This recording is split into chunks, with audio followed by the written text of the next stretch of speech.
Hello, my dear students. Today we are going to start the next concept. Means that is already we have started in the last classes. It's leverage and the ಹೊಸ chapter ಇದು. Means now third chapter ನಲ್ಲಿ leverage ಮೇಲೆ ಓದ್ತಾ ಇದ್ದೀವಿ.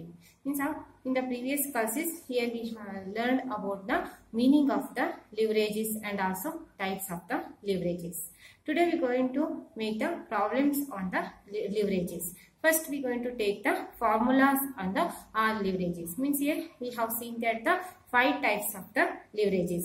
First one is the return on investment leverage. ಅಂದ್ರೆ ನಾವು ಇಲ್ಲಿ 5 ತರ ಲಿವರೇಜ್ ಅನ್ನು ನಿಮಗೆ ನಾನು ಲಾಸ್ಟ್ ಕ್ಲಾಸ್ ನಲ್ಲಿ ಎಕ್ಸ್ಪ್ಲೈನ್ ಮಾಡಿದ್ದೆ. ಇವತ್ತಾದ್ರೆ ಫಾರ್ಮುಲಾಸ್ ಅನ್ನು ನೀವು ಬರ್ಕೋಬೇಕಾಗ್ತದ. ಆ ಫಾರ್ಮುಲಾಸ್ ಮೇಲೆ ನಿಮಗೆ ಪ್ರಾಬ್ಲಮ್ಸ್ ಅನ್ನು ಕೇಳ್ತಾರ.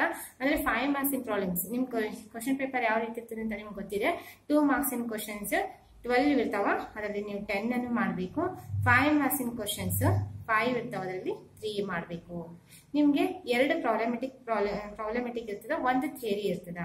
ಅಂತಂದ್ರೆ ಈ ಪ್ರಾಬ್ಲಮೆಟಿಕ್ ನಲ್ಲಿ ಈ ಲಿವರೇಜ್ ಮೇಲೆ ಕಂಪಲ್ಸರಿ ನಿಮ್ಗೆ ಒಂದು ಪ್ರಾಬ್ಲಮ್ 5 ಮಾರ್ಕ್ಸ್ ಪ್ರಾಬ್ಲಮ್ ಬರ್ತದ.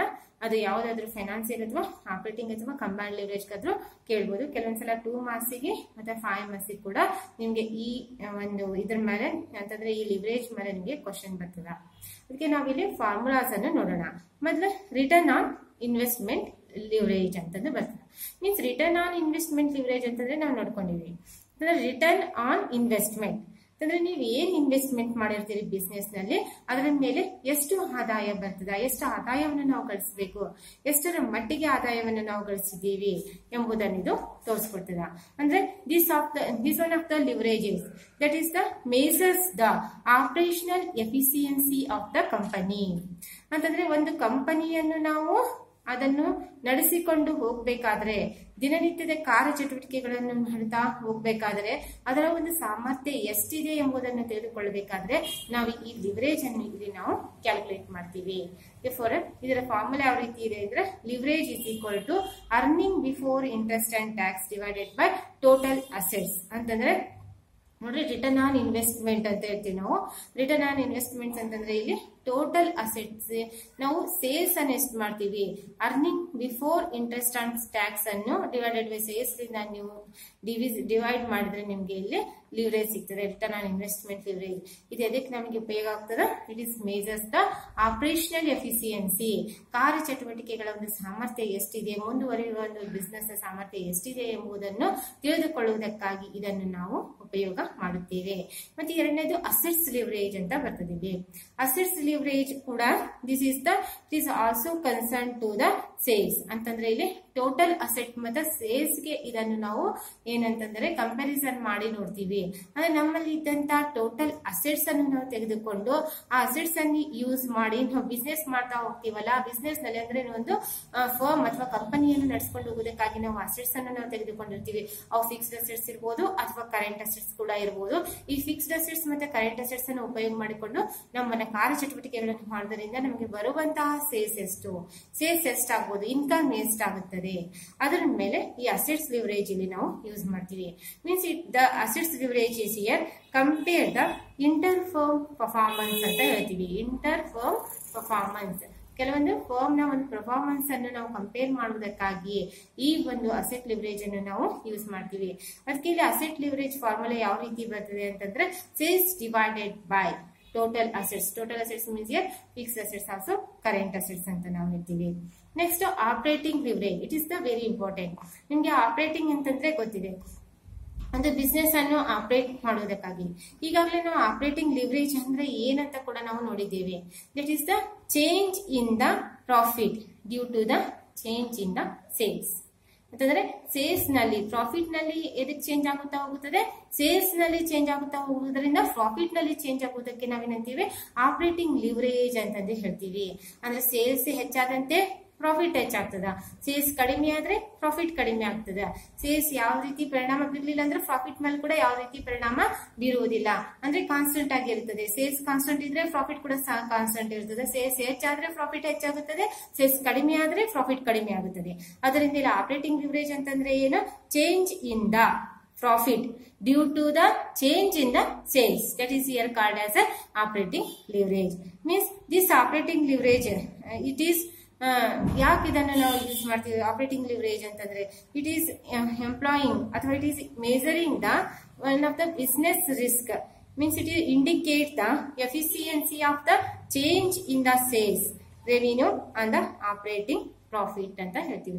ಸೇಲ್ಸ್ ರೆವೆನ್ಯೂ ನಲ್ಲಿ ಎಷ್ಟು ಚೇಂಜ್ ಆಯ್ತು ಅಥವಾ ಇದು ಬಿಸ್ನೆಸ್ ನಲ್ಲಿರುವಂತಹ ರಿಸ್ಕ್ ಅನ್ನು ನಾವು ಏನಂತಂದ್ರೆ ಕಡಿಮೆ ಮಾಡುವುದಕ್ಕಾಗಿ ಬಿಸ್ನೆಸ್ ನಲ್ಲಿರುವಂತಹ ರಿಸ್ಕ್ ಅನ್ನು ಮೇಜರ್ ಮಾಡುವುದಕ್ಕಾಗಿ ಅಂತಂದ್ರೆ ಯಾವ ರೀತಿ ನಮ್ಗೆ ಅಂತಂದ್ರೆ ಸೇಲ್ಸ್ ನೋಡಿದ್ದು ಆಪರೇಟಿಂಗ್ ಲಿವರೇಜ್ ಅಂತಂದ್ರೆ ಏನು ಸೇಲ್ಸ್ ಮೇಲೆ ಡಿಪೆಂಡ್ ಇದು ಸೇಲ್ಸ್ ಹೆಚ್ಚು ಕಡಿಮೆ ಆದ್ರೆ ಪ್ರಾಫಿಟ್ ಕೂಡ ಹೆಚ್ಚು ಕಡಿಮೆ ಆಗುತ್ತದೆ ಅಂತಂದು ನಾವು ಹೇಳ್ತಾ ಇದ್ದೀವಿ. ಆದ್ದರಿಂದ ನಮ್ಗೆ ಸೇಲ್ಸ್ ಕಡಿಮೆ ಆಗ್ತದೆ ಅಂತಂದ್ರೆ ಏನೋ ರಿಸ್ಕ್ ಇದೆ ಅಂದ್ರೆ it is helpful to the measuring the business risk ಅಂತಂದು ಹೇಳ್ತೀವಿ. therefore here operating leverage is here contribution. ಇದ್ರ ಫಾರ್ಮುಲಾ ಯಾವ ರೀತಿ ಬರ್ತದೆ ಅಂತಂದ್ರೆ contribution divided by operating profit ಅಂತ ಹೇಳ್ತೀವಿ.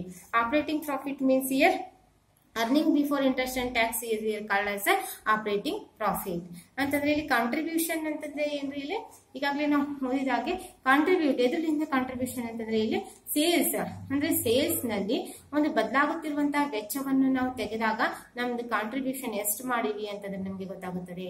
Means total sales that is made in the company, that is made in the business ನಲ್ಲಿ ಆಗುವಂತಹ ಒಂದು ಸೇಲ್ಸ್ ನಲ್ಲಿ ವೇರಿಯಬಲ್ ಕಾಸ್ಟ್ ಅಂತ ಹೇಳ್ತೀವಿ ನಾವು. ಬದಲಾಗುತ್ತಿರುವ ವೆಚ್ಚವನ್ನು ನಾವು ಕಳೆದಾಗ ನಮಗೆ ಎಷ್ಟು ಸಿಕ್ತು ಅಂತ ಗೊತ್ತಾಗುತ್ತದೆ. ಅದಕ್ಕೆ ನಾವು ಏನಂತೀವಿ ಕಾಂಟ್ರಿಬ್ಯೂಷನ್ ಅಂತ ಹೇಳ್ತೀವಿ. ಈ ಕಾಂಟ್ರಿಬ್ಯೂಷನ್ ನಲ್ಲಿ ಏನಂತಂದ್ರೆ ಫಿಕ್ಸ್ಡ್ ಕಾಸ್ಟ್ ಅಂತ ಬರ್ತದ.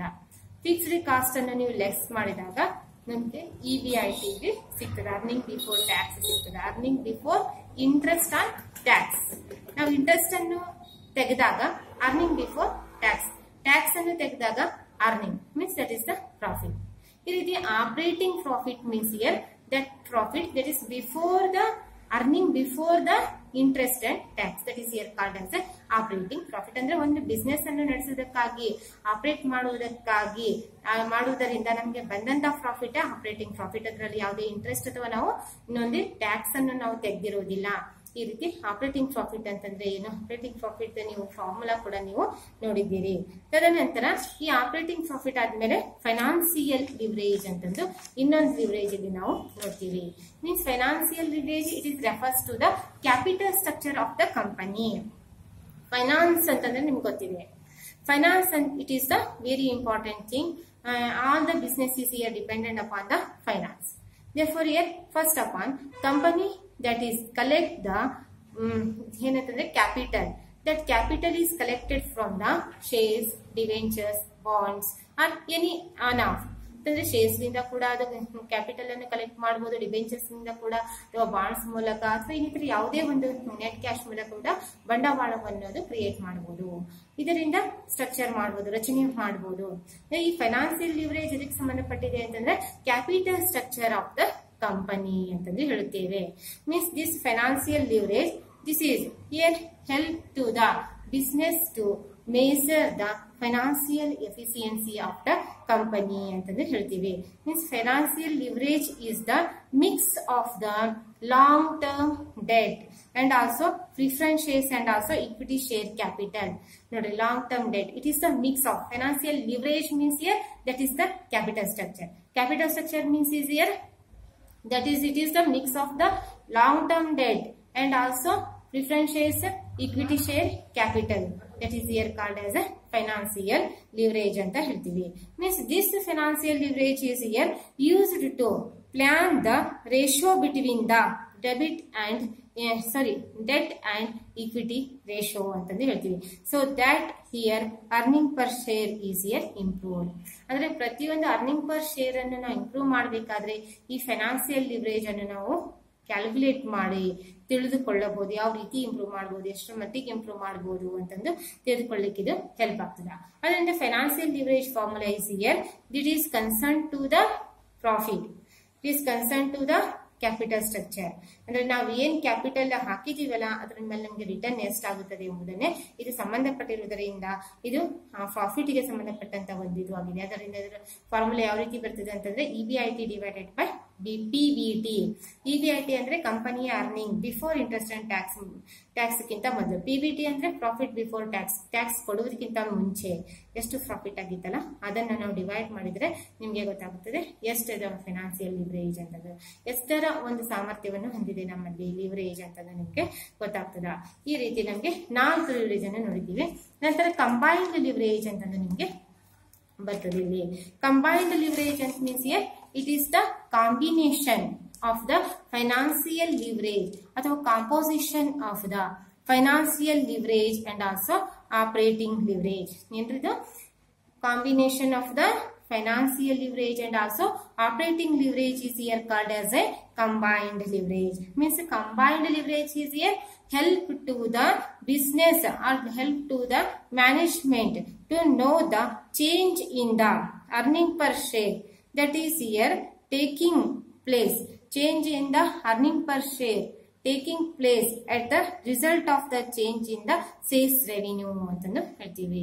ಅರ್ನಿಂಗ್ ಪರ್ ಶೇರ್ ಅನ್ನು ಚೇಂಜ್ ಆಗುವುದರಿಂದ ಈ ಒಂದು ಸೇಲ್ಸ್ ರೆವೆನ್ಯೂ ನಲ್ಲಿ ಚೇಂಜ್ ಆಗುವುದರಿಂದ ಅರ್ನಿಂಗ್ ಪರ್ ಶೇರ್ ನಲ್ಲಿ ಎಷ್ಟರ ಮಟ್ಟಿಗೆ ಇಲ್ಲಿ ಚೇಂಜ್ ಆಗಿದೆ ಎಂಬುದನ್ನು ತಿಳಿದುಕೊಳ್ಳುವುದಕ್ಕಾಗಿ ಈ ಕಂಬೈನ್ಡ್ ಲಿವರೇಜ್ ಅನ್ನು ನಾವು ಕ್ಯಾಲ್ಕುಲೇಟ್ ಮಾಡ್ತೀವಿ. It is the combination of the operating and also financial leverage.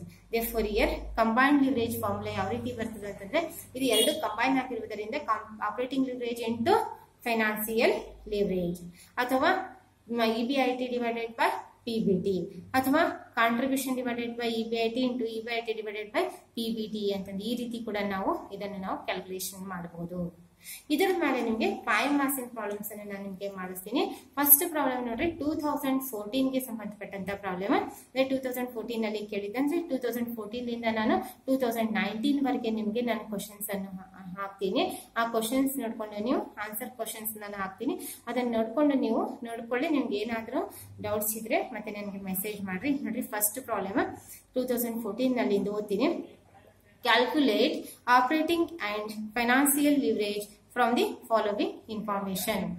ಮೊದಲನೇದು number of units sold 1000, selling price per unit ₹50, variable cost per unit ₹25, fixed cost ₹15,000, 10% debentures ₹50,000. ಅಂದ್ರೆ ಒಂದು ಕಂಪನಿಗೆ ಸಂಬಂಧಪಟ್ಟಂತ ಇನ್ಫಾರ್ಮೇಶನ್ ಇಲ್ಲಿ ನಿಮಗೆ ಕೊಟ್ಟಿದ್ದಾರೆ. ಆ ಕಂಪನಿಯಲ್ಲಿ ಸೇಲ್ಸ್ ಎಷ್ಟಾಗಿದೆ ಅಂತಂದ್ರೆ 1000 ಯೂನಿಟ್ಸ್ ಇಲ್ಲಿ ಸೇಲ್ ಆಗಿದೆ. 1 ಯೂನಿಟ್ಗೆ ₹50 ಅಂತಿದೆ. ಟೋಟಲ್ ಸೇಲ್ಸ್ ಎಲ್ಲ ಎಷ್ಟಾಯ್ತು ಇಲ್ಲಿ 50,000 ಸೇಲ್ಸ್ ಆಗಿದೆ. ಈ 50,000 ಸೇಲ್ಸ್ ಮಾಡಬೇಕಾದ್ರೆ ಅಲ್ಲಿ ಕಾಸ್ಟ್ ಚೇಂಜ್ ಆಗುತ್ತಿರುವಂತಹ ಕಾಸ್ಟ್ ಅಂದ್ರೆ ವೇರಿಯಬಲ್ ಕಾಸ್ಟ್ ಕೊಟ್ಟಿದ್ದಾರೆ 25,000 ಅಂದ್ರೆ 1000 ಯೂನಿಟ್ ಮೇಲಿಂದ ಕೊಟ್ಟಿದ್ದಾರೆ. 1000 ಯೂನಿಟ್ಗೆ 25 ಅಂತ ಹೇಳ್ತಾರೆ. 1 ಯೂನಿಟ್ಗೆ 25 ಅಂದ್ರೆ 25,000 ವೇರಿಯಬಲ್ ಕಾಸ್ಟ್. ಫಿಕ್ಸ್ಡ್ ಕಾಸ್ಟ್ 15,000 ಮತ್ತೆ ಇಲ್ಲಿ ಡೆಟ್ ಇದೆ. ಅಲ್ಲಿ ಡೆಟ್ ಎಷ್ಟಿದೆ 15,000 ಇದೆ. ಈ ಡೆಟ್ ಮೇಲೆ ಇಂಟ್ರೆಸ್ಟ್ 10% ಅಂದ್ರೆ 5,000 ಇಂಟ್ರೆಸ್ಟ್ ಅನ್ನು ಕೊಟ್ಟಿದ್ದಾರೆ. ಇದನ್ನು ತಗೊಂಡು ನೀವು ಏನ್ ಕ್ಯಾಲ್ಕುಲೇಟ್ ಮಾಡಬೇಕು? ಆಪರೇಟಿಂಗ್ ಮತ್ತು ಫೈನಾನ್ಸಿಯಲ್ ಲಿವರೇಜ್ ಅನ್ನು ಕ್ಯಾಲ್ಕುಲೇಟ್ ಮಾಡಬೇಕು. ಈ ಎರಡು ಲಿವರೇಜ್ ಅನ್ನು ನಾವು ಕ್ಯಾಲ್ಕುಲೇಟ್ ಮಾಡಬೇಕಾದ್ರೆ ಈಗಾಗಲೇ ನಾವ್ ಏನ್ ನೋಡಿದ್ವಿ? ಇಲ್ಲಿ ಫಾರ್ಮುಲಾಸ್ ಅನ್ನು ನೋಡಿದ್ವಿ. ಯಾವ ರೀತಿ ಇದೆ ಫಾರ್ಮುಲಾಸ್ ಅಂತಂದ್ರೆ ಆಪರೇಟಿಂಗ್ ಲಿವರೇಜ್ ಅಂತಂದ್ರೆ ಇದೊಂದು ಸಾಮರ್ಥ್ಯವನ್ನು ಕ್ಯಾಲ್ಕುಲೇಟ್ ಮಾಡೋದು. ಎಫಿಸಿಯನ್ಸಿ ಆಫ್ ದ ಆಪರೇಟಿಂಗ್ ಎಫಿಸಿಯನ್ಸಿಯನ್ನು ಕ್ಯಾಲ್ಕುಲೇಟ್ ಮಾಡುವಂತ ಲಿವರೇಜ್. ಅದರಿಂದ ಆಪರೇಟಿಂಗ್ ಎಫಿಸಿಯನ್ಸಿಯನ್ನು ನಾವು ಕ್ಯಾಲ್ಕುಲೇಟ್ ಮಾಡಬೇಕಾದ್ರೆ ನಮ್ಗೆ ಏನ್ ಬೇಕು? ಇಲ್ಲಿ ಕಾಂಟ್ರಿಬ್ಯೂಷನ್ ಮತ್ತೆ earning before interest and tax ಬೇಕು. ಎಷ್ಟು ಕಾಂಟ್ರಿಬ್ಯೂಟ್ ಮಾಡಿದೀವಿ ಮತ್ತೆ ಎಷ್ಟು ಅರ್ನಿಂಗ್ ಮಾಡಿದೀವಿ ಇಂಟ್ರೆಸ್ಟ್ ಮತ್ತೆ ಟ್ಯಾಕ್ಸ್ ಅದು ಬೇಕು. ಮತ್ತೆ ಫೈನಾನ್ಸಿಯಲ್ ಲಿವರೇಜ್ ಅನ್ನು ಕ್ಯಾಲ್ಕುಲೇಟ್ ಮಾಡಬೇಕಾದ್ರೆ financial leverage that is the concern to the capital structure. That purpose here EBIT ಮತ್ತೆ PBT ಬೇಕು. ಅದರಿಂದ ನಾವು ಎಲ್ಲವನ್ನು ಫೈಂಡ್ ಔಟ್ ಮಾಡಬೇಕಾಗ್ತದೆ. ಏನು? ಕಾಂಟ್ರಿಬ್ಯೂಷನ್, EBIT, PBT ಇವೆಲ್ಲ ಕ್ಯಾಲ್ಕುಲೇಷನ್ ಮಾಡೋದಕ್ಕಾಗಿ ನಾವು ಇಲ್ಲಿ ಸ್ಟೇಟ್ಮೆಂಟ್ ಅನ್ನು ಪ್ರಿಪೇರ್ ಮಾಡಬೇಕಾಗ್ತದೆ. therefore here first come to the solution ಅಂತ ಹಾಕೊಳ್ಳಿ. ಈ ಸೊಲ್ಯೂಷನ್ ನಲ್ಲಿ ಫಸ್ಟ್ ಸ್ಟೇಟ್ಮೆಂಟ್ ಅನ್ನು ಬರ್ಕೊಳ್ಳಿ. that is here statement showing the EBIT and PBT ಅಂತ ಹೆಡ್ಡಿಂಗ್ ಬರೆದು ಒಂದು ಸ್ಟೇಟ್ಮೆಂಟ್ ಆಗ್ರಿ, ಒಂದು ಕಾಲಮ್ ಸ್ಟೇಟ್ಮೆಂಟ್ ಪರ್ಟಿಕ್ಯುಲರ್ ರುಪೀಸ್ ಅಂತಂದು. ಈ ಸ್ಟೇಟ್ಮೆಂಟ್ ಎಲ್ಲಿಂದ ಸ್ಟಾರ್ಟ್ ಮಾಡಬೇಕು ಅಂತಂದ್ರೆ ಸೇಲ್ಸ್ ಲಿಂದ ಸ್ಟಾರ್ಟ್ ಮಾಡಬೇಕು. ಯಾವಾಗ್ಲೂ ಸೇಲ್ಸ್ ಲಿಂದ ಸ್ಟಾರ್ಟ್ ಮಾಡ್ರಿ. ಸೇಲ್ಸ್ ದಟ್ ಈಸ್ ನೋಡ್ರಿ ಸೇಲ್ಸ್ ಎಷ್ಟಾಗಿದೆ ಇಲ್ಲಿ 1000 ಯೂನಿಟ್ ಸೇಲ್ ಮಾಡಿದೀವಿ ಇಂಟು 50,000 ಲೆಸ್ ಅಂತಂದ್ರೆ ವೇರಿಯಬಲ್ ಕಾಸ್ಟ್ ಅನ್ನು ಲೆಸ್ ಮಾಡ್ರಿ ನಿಮ್ಗೆ ಕಾಂಟ್ರಿಬ್ಯೂಷನ್ ಇಲ್ಲಿ ಸಿಗ್ತದ. ನೆಕ್ಸ್ಟ್ ಕಾಂಟ್ರಿಬ್ಯೂಷನ್ ಆದ್ಮೇಲೆ ಮತ್ತೆ ಇನ್ನೊಂದ್ಸಲ ಲೆಸ್ ಅಂತ ಅಂದ್ರೆ ಕಾಸ್ಟ್ ಎಲ್ಲ ಲೆಸ್ ಮಾಡ್ಕೊತಾ ಬರ್ಬೇಕು ನಾವು ಸೇಲ್ಸ್ ನಲ್ಲಿ. ಮೊದಲು ವೇರಿಯಬಲ್ ಕಾಸ್ಟ್ ಅನ್ನು ಲೆಸ್ ಮಾಡ್ರಿ, ತದನಂತರ ಫಿಕ್ಸ್ಡ್ ಕಾಸ್ಟ್ ಅನ್ನು ಲೆಸ್ ಮಾಡ್ರಿ, ತದನಂತರ ಇಂಟ್ರೆಸ್ಟ್ ಅನ್ನು ಲೆಸ್ ಮಾಡ್ರಿ, ತದನಂತರ ಟ್ಯಾಕ್ಸ್. 1 by 1 ಇಲ್ಲಿ ನಾವು ಸೇಲ್ಸ್ ನಲ್ಲಿ ಲೆಸ್ ಮಾಡ್ಕೋತಾ ಹೋದಂಗೆಲ್ಲ ನಮ್ಗೆ ಏನ್ ಗೊತ್ತಾಗ್ತದೆ, ನಮ್ದು ನೆಟ್ ಪ್ರಾಫಿಟ್ ಎಷ್ಟಿದೆ ಅಂತಂದು ಗೊತ್ತಾಗ್ತದ. ಆದ್ರೆ ನಮ್ಗೆ ಇಲ್ಲಿ ನೆಟ್ ಪ್ರಾಫಿಟ್ ಬೇಕಾಗಿಲ್ಲ. ಇದಕ್ಕ ಆಪರೇಟಿಂಗ್ ಲಿವರೇಜ್ ಮತ್ತೆ ಫೈನಾನ್ಸಿಯಲ್ ಲಿವರೇಜ್ ಅನ್ನು ಕ್ಯಾಲ್ಕುಲೇಟ್ ಮಾಡಬೇಕಾದ್ರೆ ನೆಟ್ ಪ್ರಾಫಿಟ್ ಬೇಕಾಗಿಲ್ಲ. ನಮ್ಗೆ ಏನ್ ಬೇಕು, ಆಪರೇಟಿಂಗ್ ಪ್ರಾಫಿಟ್. ಆಪರೇಟಿಂಗ್ ಪ್ರಾಫಿಟ್ ಅಂತಂದ್ರೆ ಏನ್ರಿ, earning before interest and tax ನಾವು ಆಪರೇಟಿಂಗ್ ಪ್ರಾಫಿಟ್ ಅಂತಂದು ಕರಿತೀವಿ. EBIT ಅಂತ ಕೂಡ ನಾವು ಹೇಳ್ತೀವಿ, ಅರ್ನಿಂಗ್ ಬಿಫೋರ್ ಇಂಟ್ರೆಸ್ಟ್. ಅದಕ್ಕೆ ನಾವಿಲ್ಲಿ ಫಸ್ಟ್ ಸೇಲ್ಸ್ ನಲ್ಲಿ ವೇರಿಯಬಲ್ ಕಾಸ್ಟ್ ಅನ್ನು ಕಳೆದಾಗ ನಿಮ್ಗೆ ಕಾಂಟ್ರಿಬ್ಯೂಷನ್ ಸಿಗ್ತದ. ತದನಂತರ ಫಿಕ್ಸ್ಡ್ ಕಾಸ್ಟ್ ಅನ್ನು ಕಳೆದಾಗ ನಿಮ್ಗೆ earning before interest and tax ಅನ್ನು ಸಿಗ್ತದ. ತದನಂತರ ಇಂಟ್ರೆಸ್ಟ್ ಅನ್ನು ಕಳೆದಾಗ ನಿಮ್ಗೆ ಪ್ರಾಫಿಟ್ ಬಿಫೋರ್ ಟ್ಯಾಕ್ಸ್ ಅಥವಾ ಅರ್ನಿಂಗ್ ಬಿಫೋರ್ ಟ್ಯಾಕ್ಸ್, EBT ಕೂಡ ಅನ್ಬೋದು ನೀವು. ಅರ್ನಿಂಗ್ ಬಿಫೋರ್ ಟ್ಯಾಕ್ಸ್ ನಿಮ್ಗೆ ಸಿಗ್ತದ. ಈ ಟ್ಯಾಕ್ಸ್ ಅನ್ನು ಕಳೆದಾಗ ಟೋಟಲ್ ಅರ್ನಿಂಗ್ಸ್, ಟೋಟಲ್ ಪ್ರಾಫಿಟ್ ನಿಮ್ಗೆ ಇಲ್ಲಿ ಸಿಗ್ತದ. ಈ ರೀತಿ ಸ್ಟೇಟ್ಮೆಂಟ್ ಅನ್ನು ಪ್ರಿಪೇರ್ ಮಾಡಿಕೊಂಡು ಇವನ್ನ ಫೈಂಡ್ ಔಟ್ ಮಾಡಿದ್ಮೇಲೆ ನೆಕ್ಸ್ಟ್ ನಾವು ಇಲ್ಲಿ ಏನ್ ಕೇಳಿದ್ದಾರೆ ನಿಮ್ಗೆ, first calculation of operating profit ಅಂತ ಹೇಳಿದ್ದಾರೆ. ಹೆಡ್ಡಿಂಗ್ ಹಾಕೋರಿ ಕ್ಯಾಲ್ಕುಲೇಷನ್ ಆಫ್ ಆಪರೇಟಿಂಗ್ ಪ್ರಾಫಿಟ್ ಅಂತ ಹೆಡ್ಡಿಂಗ್ ಹಾಕೊಂಡು ತದನಂತರ ಫಾರ್ಮುಲಾ ಅನ್ನು ಬರೆಯಿರಿ. It is operating profit is equal to contribution divided by EBIT. ಮೇಲಿನ ಸ್ಟೇಟ್ಮೆಂಟ್ ನಲ್ಲಿ ನೀವು ಕಂಡು ಹಿಡಿದಿರ್ತಿರಲ್ಲ, ಕಾಂಟ್ರಿಬ್ಯೂಷನ್ ಹಾಕ್ರಿ, that is 25,000 divided by 10,000, that is the 2.5 times ಅಂತ. ಈ ರೀತಿ ಲಿವರೇಜ್ ನಿಮಗೆ ಸಿಗ್ತದೆ. ಆಪರೇಟಿಂಗ್ ಲಿವರೇಜ್ ಸಾಂದ್ರತೆ ಎಷ್ಟಿದೆ, 2.5 ಅಂತಂದ್ರೆ 25% ಅಷ್ಟಿದೆ. ಇದು ಪರ್ಸೆಂಟೇಜ್ ನಲ್ಲಿ ಕೂಡ ನೀವು ಹೇಳ್ಬೋದು. ತದನಂತರ financial leverage EBIT divided by PBT, that is 2 times ಅಂತಂದು ನಾವು ಹೇಳ್ತೀವಿ. ಈ ರೀತಿ ನೀವು ಕ್ಯಾಲ್ಕುಲೇಟ್ ಮಾಡ್ಕೊಳ್ಳಿ. ನಾನು ಇವತ್ತು ಇದಿಷ್ಟು ಏನ್ ಹೇಳಿದ್ದೀನಲ್ಲ ಅದು ನಿಮ್ಗೆ ನೋಟ್ಸ್ ಹಾಕ್ತೀನಿ. ನೋಟ್ಸ್ ಮತ್ತೆ ಪ್ರಾಬ್ಲಮ್ ಕೂಡ ಹಾಕ್ತೀನಿ, ನೋಡ್ಕೋರಿ. ಮತ್ತೆ ಏನಾದ್ರು ಡೌಟ್ಸ್ ಇದ್ರೆ ನನಗೆ ಕಾಂಟ್ಯಾಕ್ಟ್ ಮಾಡ್ರಿ. Okay, thank you.